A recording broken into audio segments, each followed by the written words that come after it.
में भड़की हिंसा का असर अब अलीगढ़ के कारोबार पर भी साफ दिखने लगा है। गौतम बुद्ध और पशुपतिनाथ की मूर्तियों का निर्माण कर रहे नेपाल भेजने वाले अलीगढ़ के कारीगर और व्यापारी आज भारी संकट से जूझ रहे हैं।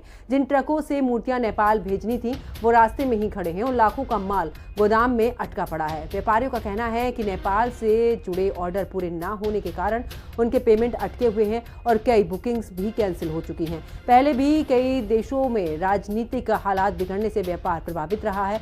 अगर इस बार नुकसान इतना गहरा है कि अलीगढ़ को उद्योग नगरी में चिंता का माहौल है।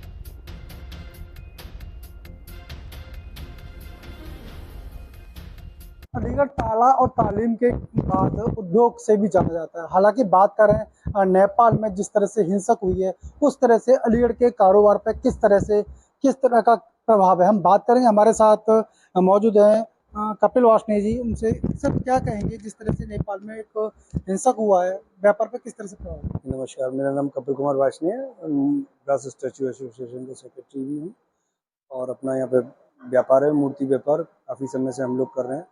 मैं 95 से इस व्यापार को कर रहा हूँ। अभी तो ऐसी काफ़ी अराजकता आती है, लेकिन इस बार ज़रा ज़्यादा दिक्कत हुई है नेपाल में। मेरा नेपाल भी माल जाता है, तो जो माहौल वहाँ पे बना हुआ है पिछले 5-6 दिनों से जो घटनाएं हो रही हैं, उसकी वजह से पूरा माहौल व्यापार का खराब हो गया है। व्यापारी सिर्फ व्यापार पर ही निर्भर रहता है और आज वहाँ पे दुकानें बंद हैं, मार्केट बंद हैं, सारे मॉल बंद हैं, तो वहाँ पे घरों में से पब्लिक नहीं निकल रही है।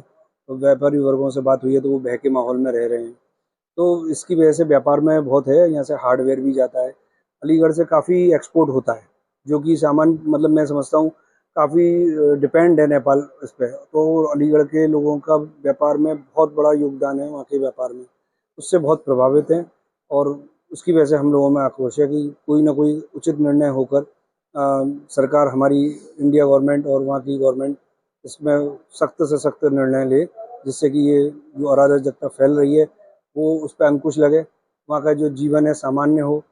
जिनकी जनजीवन किस तरह से, जैसे हमारा अलीगढ़ ताला तालीम के बाद में किस तरह की मूर्तियां नेपाल के लिए जाती हैं, जहाँ मंदिर जो पर्यटक आते हैं वो किस तरह की मूर्तियों को लेकर जाना पसंद करते हैं? हालांकि पितरों का महीना चल रहा है, आपके यहाँ पर काफी स्टॉक देखने को मिल पा रहा है, और उसके बाद यानी कि नवरात्र स्टार्ट होंगी, काम आपका किस तरह से प्रभावित हो रहा है? देखिए, हिंदू राष्ट्र रहा है नेपाल।